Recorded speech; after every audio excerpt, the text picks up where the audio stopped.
नहीं बताएंगे तो बोलो ना। साथियों,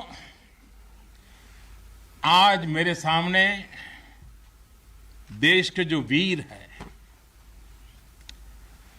देश की जो वीर बेटियां हैं, वो भारत मां की ऐसी सेवा कर रहे हैं जिसका सौभाग्य हर किसी को नहीं मिलता है। किसी किसी को ही मिलता है जो सौभाग्य आपको मिला है। मैं देख रहा हूं, मैं महसूस कर रहा हूं आपके चेहरे के उन मजबूत भावों को मैं देख रहा हूं। आप संकल्पों से भरे हुए हैं और यही आपके संकल्प, यही आपकी पराक्रम की पराकाष्ठा करने की भावनाएं, चाहे हिमालय हो, रेगिस्तान हो,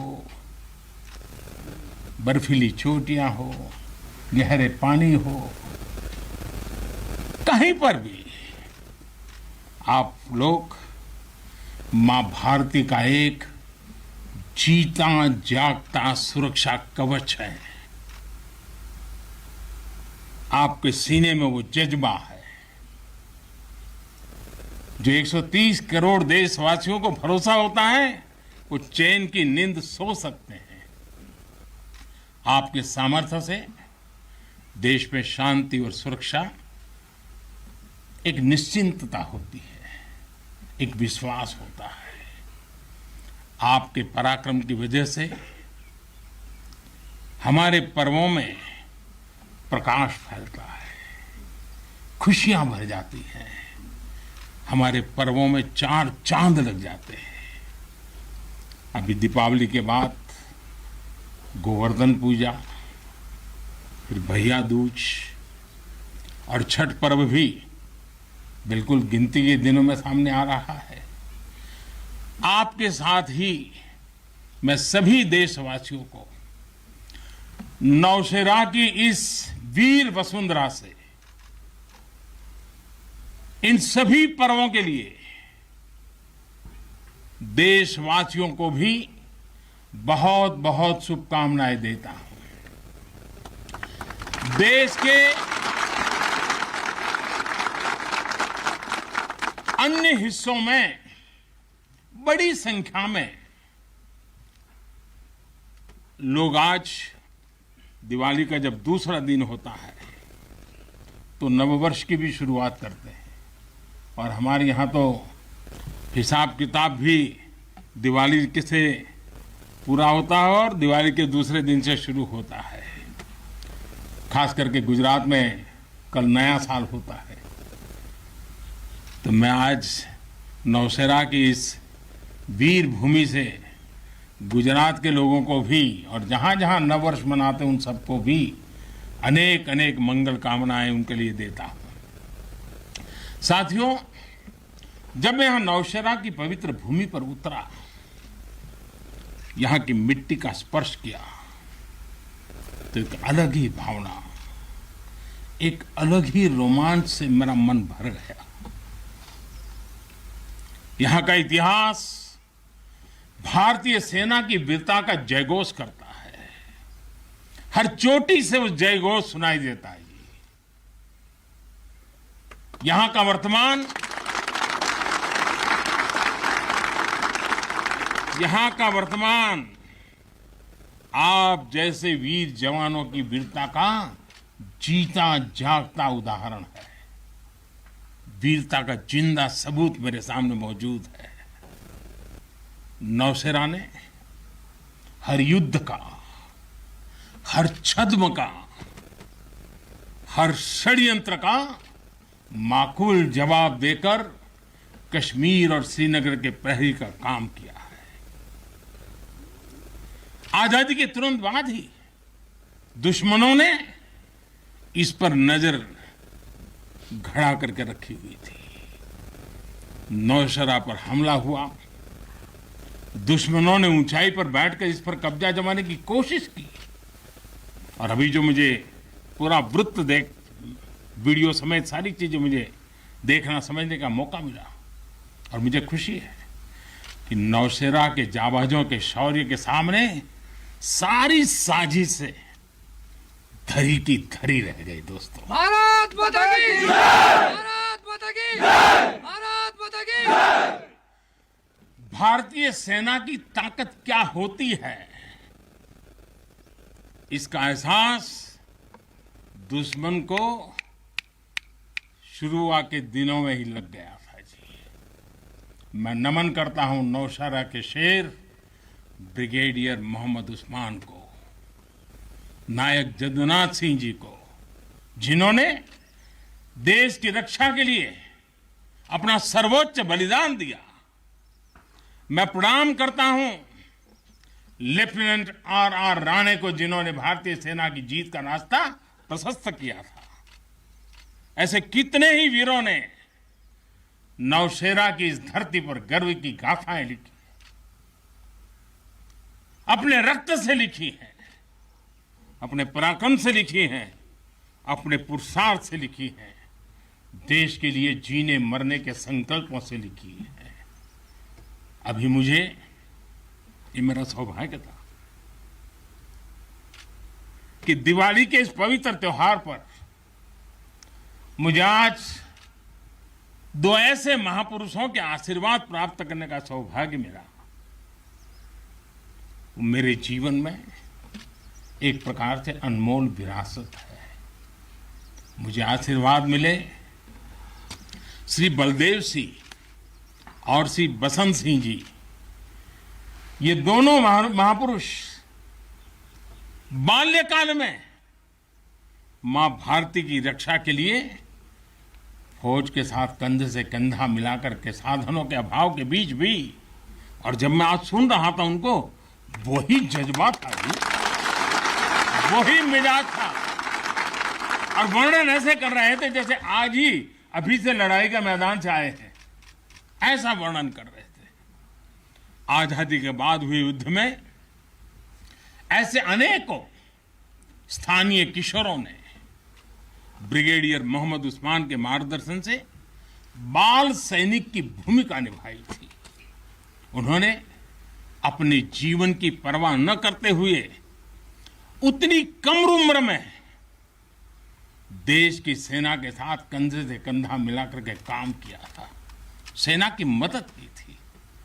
नौशेरा के शौर्य का यह सिलसिला तब से जो शुरू हुआ, न कभी रुका है, न कभी झुका है। यही तो नौशेरा है। भारत माता की जय! भारत माता की जय! भारत माता की जय! सर्जिकल स्ट्राइक में यहां की ब्रिगेड ने जो भूमिका निभाई, वो हर देशवासी को गौरव से भर देता है। और वो दिन तो मैं हमेशा याद रखूंगा, क्योंकि मैं कुछ तय किया था सूर्यास्त के पहले कि सब लोग लौट करके आ जाने चाहिए, और मैं हर पल फोन की घंटी पर टिकटिका के बैठा हुआ था कि आखिर से आखिर मेरा जवान पहुंच गया क्या, और कोई भी नुकसान किए बिना ये मेरे वीर जवान लौट करके आ गए, पराक्रम करके आ गए, सिद्धि प्राप्त करके आ गए। भारत माता की जय! भारत माता की जय! भारत माता की जय! सर्जिकल स्ट्राइक के बाद यहां अशांति फैलाने के अनगिनत कुत्सित प्रयास हुए, आज भी होते हैं, लेकिन हर बार आतंकवाद को मुंह तोड़ जवाब मिलता है। असत्य और अन्याय के खिलाफ इस धरती में एक स्वाभाविक प्रेरणा है, माना जाता है, और मैं मानता हूं ये अपने आप में बड़ी प्रेरणा है। ऐसा माना जाता है कि पांडवों ने भी अज्ञातवास के दौरान अपना कुछ समय इसी क्षेत्र में व्यतीत किया था। आज आप सबके बीच आकर मैं अपने आप को यहां की ऊर्जा से जुड़ा हुआ महसूस कर रहा हूं। साथियों, इस समय देश अपनी आजादी के 75 वर्ष का पर्व मना रहा है। आजादी का अमृत महोत्सव गुलामी के लंबे कालखंड में असंख्य बलिदान देकर हमने ये आजादी हासिल की है। इस आजादी की रक्षा करने का दायित्व हम सभी हिंदुस्तानियों के सर पे है, हम सबकी जिम्मेवारी है। आजादी के अमृत काल में हमारे सामने नए लक्ष्य हैं, नए संकल्प हैं, नई चुनौतियां भी हैं। ऐसे महत्वपूर्ण कालखंड में आज का भारत अपनी शक्तियों को लेकर भी सजग है और अपने संसाधनों को लेकर भी। दुर्भाग्य से पहले हमारे देश में सेना से जुड़े संसाधनों के लिए ये मान लिया गया था कि हमें जो कुछ भी मिलेगा विदेशों से ही मिलेगा। हमें टेक्नोलॉजी के मामले में झुकना पड़ता था, ज्यादा पैसे खर्च करने पड़ते थे। नए हथियार, नए उपकरण खरीदने होते थे तो प्रक्रिया सालों साल चलती रहती थी। यानी एक अफसर फाइल शुरू करें, वो रिटायर हो जाए, तब तक भी चीज नहीं पहुंचती थी। ऐसा ही कालखंड था। नतीजा ये कि जरूरत के समय हथियार फिर आपाधापी में खरीदे जाते थे। यहां तक कि स्पेयर पार्ट्स के लिए भी हम दूसरे देशों पर निर्भर रहते थे। साथियों, डिफेंस सेक्टर में आत्मनिर्भरता का संकल्प उन पुरानी स्थितियों को बदलने का एक सशक्त मार्ग है। देश के रक्षा खर्च के लिए जो बजट होता है, अब उसका करीब 65% देश के भीतर ही खरीदी पर खर्च हो रहा है। हमारे देश ये सब कर सकता है, करके दिखाया है। एक अभूतपूर्व कदम उठाते हुए अब भारत ने यह भी तय किया है कि 200 से ज्यादा साजो सामान और उपकरण अब देश के भीतर ही खरीदे जाएंगे। आत्मनिर्भर भारत का यही तो संकल्प है। अगले कुछ महीनों में इसमें और सामान जुड़ने वाले हैं। देश को आत्मनिर्भर बनाने वाली ये पॉजिटिव लिस्ट और लंबी हो जाएगी। इससे देश का डिफेंस सेक्टर मजबूत होगा, नए नए हथियारों उपकरणों के निर्माण के लिए निवेश बढ़ेगा। साथियों, आज हमारे देश के भीतर अर्जुन टैंक बन रहे हैं, तेजस जैसे अत्याधुनिक लाइट कॉम्पैक्ट एयरक्राफ्ट बन रहे हैं। अभी विजयादशमी के दिन 7 नई डिफेंस कंपनियों को भी राष्ट्र को समर्पित किया गया है। हमारी जो ऑर्डिनेंस फैक्ट्रीज थी, वो अब स्पेशलाइज्ड सेक्टर में आधुनिक रक्षा उपकरण बनाएगी। आज हमारा प्राइवेट सेक्टर भी राष्ट्र रक्षा के संकल्प का सारथी बन रहा है। हमारे कई नए डिफेंस स्टार्टअप्स आज अपना परचम लहरा रहे हैं। हमारे नौजवान 20, 22, 25 साल के नौजवान क्या क्या चीजें लेकर के आ रहे हैं, गर्व होता है। साथियों, उत्तर प्रदेश और तमिलनाडु में बन रहे डिफेंस कॉरिडोर इस स्पीड को और तेज करने वाले हैं।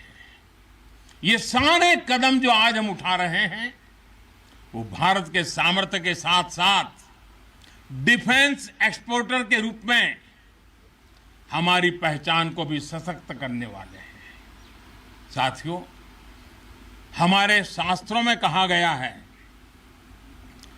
को अति भारः समर्था नाम, यानी जो समर्थ होता है उसके लिए अति भार मायने नहीं रखता।